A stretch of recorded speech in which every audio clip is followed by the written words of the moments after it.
Et ça peut être un angle pardon, d'attaque. excuse-moi Pierre, j'avais cru que tu avais fini. D'une façon, pour reprendre ce débat par son angle général, je vais un peu faire écho à ce que dit Pierre Lequillier.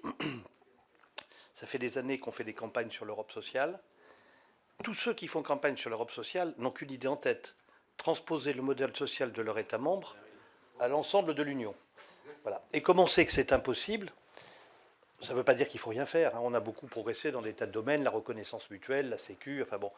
Et je pense qu'il faut progresser dans d'autres, notamment pour la jeunesse. Et je pense que donc il faut avoir un volet social dans les programmes. Mais en réalité, on a perdu beaucoup de temps. Et on a perdu beaucoup de temps pour se rendre compte que la théorie sur laquelle était basée l'ouverture des marchés européens était une théorie de l'harmonie générale par convergence. C'était le modèle walrasien, hein, de l'équilibre général, c'est-à-dire qu'on prenait un pays très en retard de développement, un pays en avance de développement, et bien celui qui est en retard allait mécaniquement par comment dirais-je, le miracle du marché, rattraper l'autre et puis augmenter progressivement son niveau de salaire et son niveau de protection sociale, et donc on égalisait les conditions de concurrence. Eh bien non, ça n'a pas marché. On est même plutôt en divergence économique et de compétitivité, gravement en divergence. Ça peut même faire éclater l'euro, puisque l'Allemagne s'est détachée de tous les autres. Bon, et donc il faut quand même à un moment donné en prendre pragmatiquement la mesure, et effectivement, je le redis, Catherine l'a repris, il faut quand même qu'on protège un peu nos populations, et on a le droit de le faire au nom de la concurrence.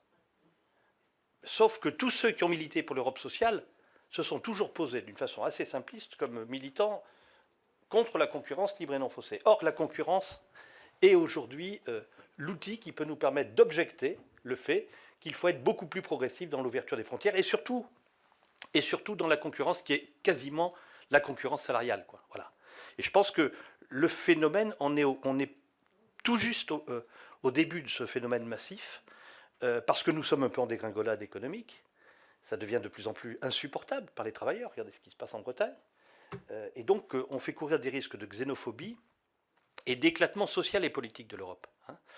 Donc je pense que c'est extrêmement sérieux. Personnellement, moi qui suis, vous le savez, ardemment pro-européen, qui n'imagine pas une seconde que je serai la génération qui va remettre des barbelés nationaux dans l'univers de mes enfants et leur univers mental, alors qu'ils ont des amis partout en Europe, je pense qu'il faut faire très attention à ça, que c'est une affaire sérieuse et que ce n'est pas simplement une affaire réactionnaire. Voilà. Merci. Ben, si vous en êtes d'accord,